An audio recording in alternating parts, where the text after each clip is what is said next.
right, now, Sal, we get back to the New York Giants. Time for the Giants call-in report brought to you by Town Fair Tire. Nobody beats Town Fair Tire. Nobody. And the Giants, this was not a pretty opener. The Bluebirds were out early, and hopefully this gets rectified. Divisional matchup coming up week 2 out in D.C. Offensive lineman Jermaine Eluemunor is with us here. BT and Sal. Jermaine, it's Brandon and Sal. How you doing today, buddy? I'm doing great. How y'all doing? We're doing well, despite, the tough performance against the Vikings. By the way, let's just let everybody know, 8-year pro. You've been a good player last couple of years with the Raiders, and good to have you here. And the Giants obviously looked at you as somebody who could fix things. And when you take a top 10 pick and put them on the bench, which they have, and you're playing for Neil, that speaks volumes about what they think of you. I guess the first question, What was your perception of the Giants as an organization before you walked in the door, and is it the same right now? Yeah, I would say that this has always been a winning franchise. The 2 Super Bowls they won, and even before that, it's always been a winning franchise. And obviously, it hasn't been like that lately. But my thing was, I always wanted to come here just because of the history of this team and just how the Giants are thought of throughout the NFL. It's a probably the biggest in the NFL other than the Cowboys. And this is where you want to be if you're an offensive lineman trying to really make a name for yourself and grow as a player and a person. So this is obviously one of, as you've seen and how I've been vocal about it, this is where I want to be, and I'm still excited to be here. Yeah. Now, you're a local kid. You're from Jersey, right? So did you want to be a Jet or a Giant growing up? Be honest. Mm-hmm. Oh, Giant. Oh, Giant. Yeah, to answer that. That's a smart decision. No, I wish I would have made that decision. I'm not going to I want to be a Jet, but I wanted to be a Giant. That blue helmet, the blue uniform, the Meadowlands, watching the games in there growing up. Yeah.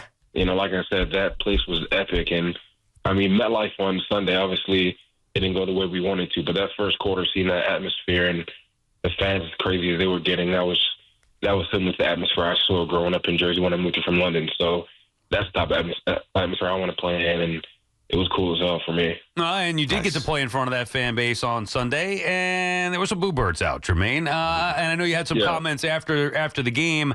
I thought you hit the right note where maybe Dexter Lawrence took it in a different way. What'd you make of all the fans reacting the way that they did to that pathetic Week 1 performance? Yeah, I would say that obviously fans are really passionate, and the fan base in New York is especially passionate about the Giants. And so for us as players, we need to do better to give the fans the winning product that they want, but also what we want too. We put in a lot of work in the summer and spring to go out there, really not only do our job, but do it to the highest ability and to win. And, no one wants to win more than us. And, obviously Sunday wasn't good enough. We know that. I know that. And we're going to watch the film this week and come back and, we have a good game against Washington this Sunday. And hopefully, get back on track. But like I said, after the game, I understand where they're coming from.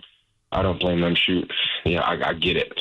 You pay all this money to come to a game, and you want to see your team win. Everyone wants to see their team win. That's what passion is, And if you don't have passion for this game and a love for this game, then obviously you don't care about it enough. And I care about this game and this team and this franchise more than anything. And no one wants to win more than me.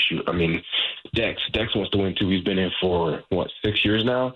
He's only been to the playoffs once, so obviously he's frustrated too. And those type of guys you want to win for, guys who are just dominant at the position, but never really got to experience what the NFL has offered, like within the playoffs and all that. And that's what we're aiming for this year, and that's what we want, and that's what every team wants to accomplish. So, like I said, I understand where the fans are coming from, and I feel for them, and we're going to do better and give them what they deserve. BT and Sal on the Fan. Jermaine Eluemunor, Giants right tackle, joining us right now. It is about passion. It is about wanting you guys to perform well. That's where it comes from. What type of impact can it have on a team or on a quarterback? You're in the huddle with Daniel Jones. You guys are getting boos rained down on you. Does that have a negative impact on your quarterback? No, I would say that, one thing that people don't really look at is the mental side of this game. And I'm always open about it. As someone who struggled with depression in the past and confidence issues, some things like that can affect people. But me being who I am now, I'm the most confident guy in the room and on the field. And I like to think that hopefully my confidence is contagious and it can affect the guys around me. And that's the type of player and person and teammate I want to be. And so, obviously, like I said, moves are going to happen when things aren't going right in games. I mean, you saw it on TV all around the NFL. Like when the home team wasn't doing good, they were getting booed. Not in the first series, though, Jermaine. Yeah, I mean, like I said, we need to do better, and we, as offensive line, we need to take it upon ourselves to give DJ all the time he needs back there to, feel confident in us. And so we're going to take the brunt of that and make sure that we do a better job to give him the time he needs to keep the hits out, the pressures out, and like I said, keep him clean throughout the game. Yeah. So it's over to Jermaine Eluemunor, of course, right tackle for the Giants. Local kid, that's Morris Knowles out in Denville. So he made it, which is awesome, and he's with us here, BT and Sal on the Fan. Now, listen, Daniel Jones, this isn't your concern. One of the things Sal and I and all the hosts here at the Fan deal with is Daniel Jones' contract, and he was a 6th overall pick, and here we are, year 6 into his career, and he's hasn't gotten to the Super Bowl yet, whatever, when Eli won 2 of them. Those are things that we deal with. That's not for you to worry about. But I am interested to hear your opinion on where you think he is physically, because no matter if you're a big Jones supporter or not, I don't mean you, I mean fans, we certainly know he's a good athlete. He can run when he's healthy. Yeah. You think he's fully back? Me personally, for what I saw in the spring and the summer, yes, I do. But you have to think about it. That comes from like I said before, it's the physical part of the game and then the mental part. And mentally, when you haven't played a game in a while, your first game back, there's little rust patches you have to go through and rustiness that you have to get off. And like I said, as an offensive line, we need to do a better job of giving DJ all the confidence in the world that we're going to protect him and we're going to go out there and go to war for him and battle our asses off. And like I said, we're going to be in the trenches doing everything we need to possibly do to make sure that DJ is confident back there. We have all the confidence in the world in him. I've seen it. I've seen it in OTAs. I've seen it in training camp. I've seen it against other teams, and I'm confident in telling him. And after the game, I texted him. I was like, look, I got your back. We got your back. I don't care what the hell happens out there. We're going to go forward for you every single play and every single down against whoever. I don't care who's going against me. The offensive line is pure. We don't care who we're going against. We're going to go out there and give him all the time he needs, and we're going to make him know and let him know and show him that we're confident in him, and we're going to do everything we need to build that confidence up and get him to where he needs to be. That's a great answer, Jermaine. We'd love to hear that. Hopefully it has a positive impact on Daniel Jones starting with week 2. How about Brian Dable? You got to see him maybe from afar, and you see the fire that Brian Dable brings, which I love about him, the passion. I know maybe it was a little bit of an issue where he's got to corral that. I was shocked, Jermaine, that after that slop fest that we saw by you guys on Sunday, he was like, oh, we got some things that we got to clean up. And he really didn't seem to be fiery or ticked off at all. Was there a different Brian Dable that we didn't see behind closed doors where he got into you guys after that performance? No, not at all. Like, the Dave that y'all saw was the same Daves we got. And that's because he's won Super Bowls with teams. He understands that it's only week 1. And, if the Super Bowl was won after week 1, then shoot, a lot of great teams wouldn't have won the Super Bowl in February.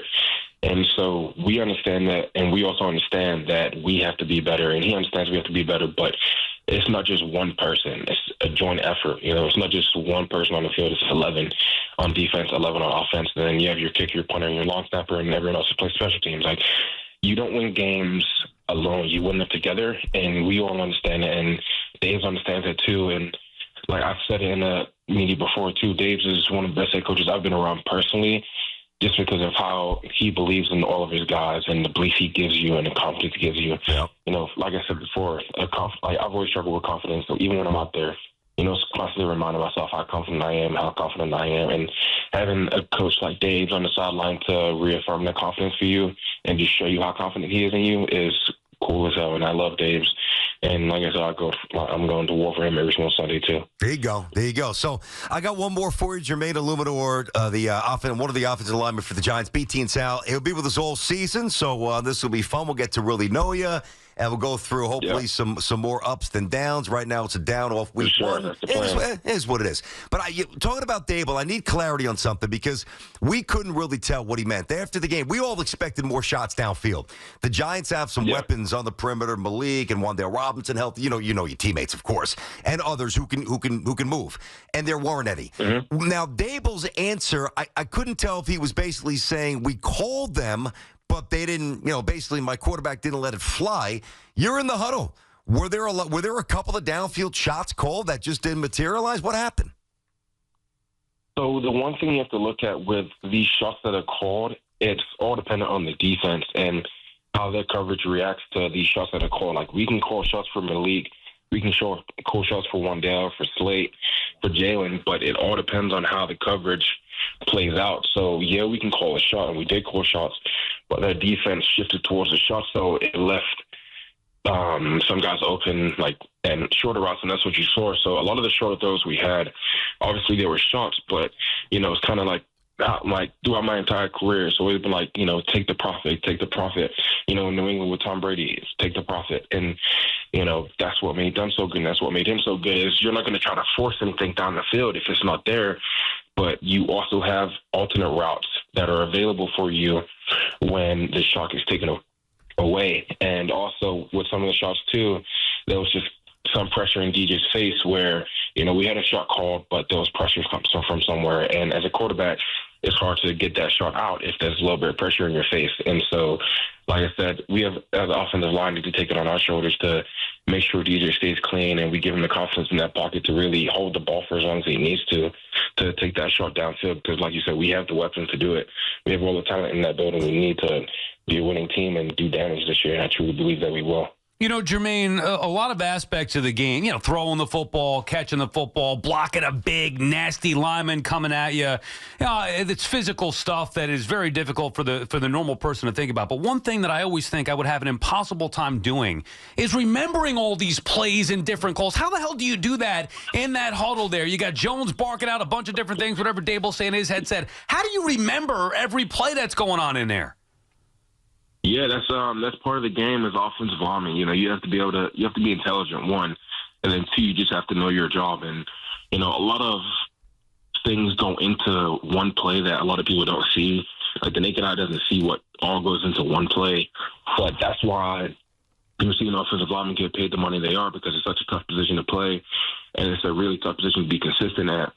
And so, that's why I love it, because I love the pressure. I love going against all these guys that we go against, the TJ Watts, the Miles Garrett, the Michael Parsons, the Nick Bosa's, the Khalil Mack. I love going against those guys, but then also have to know what my job is on a certain play and listening to the play call and knowing what I need to do to help that play work and to get the job done. So, like I said, offensive line isn't for everybody, but the ones that, know how to manipulate it to their liking and are intelligent enough to go out there and do their job are the ones that are the best in the league. And, that's offensive line play. So I love it. I truly believe we have a good offensive line that will be a great offensive line with more work together. We haven't been able to get the work we need, but, we're going to work on the run and get better. And I truly believe we're becoming a great offensive line this year. Yeah, and looking forward to watching it, Jermaine. And hopefully I don't see – this is the one thing I always notice about offensive linemen. The false starts. I don't want to hear your name, Jermaine, called at all for those false starts. Keep it clean up there, will you? Hey, I got you. That was my fault. I have a quick hair trigger, so, I love getting out. I try to explode out all the time, and like I said, it won't happen again. That was my fault. But trust me, you don't have to apologize to this guy. If you guys don't start winning, he's going to have to apologize to you based on how the interview's going to go. Yeah. Oh, man. All right. Don't worry. I'll remember that one. There you go. Hey, Jermaine, with this guy, they usually do. So from London to Denville to MetLife, welcome home, man. We're happy to have you all season, and hopefully there's some wins. You got to win. Listen, there will be. You got to win this weekend. You got to win this game. Yeah, it's going to be a fun one, that's for sure. Well, we'll see next Tuesday. Hopefully it is. Jermaine, thanks a lot, buddy. Appreciate you, man. Appreciate you having me. There you go. Yeah, good like young him. Man right there. From Denville. You're now a Jersey resident. You kind of know where that is a little bit. Not too far. Right. Okay. Not too far. Nope. I like him. Yeah, sounds like a smart young man. London, I always was curious about that. The play calling. I never played football. Dude, I don't know how they do it. Yeah, me neither. I don't know how they do it. At that level, and you see sometimes these shows where McVay's just rattling off whatever, or head coach, or, show me this play. And what did I just say to you? Dable and Hard Knocks, right? What play did I just say? I'm like, what the hell are they talking about? I'd be lost. Here? I have no idea. And my brain can't function like that. Me neither. And it's one thing for a quarterback, but then the O-lineman, you got to get all the O-linemen on the same page, which is what makes it difficult. Well, listen, it's not just these guys. Last night, ironically, my son gets his wristband as the quarterback because the season starts this week.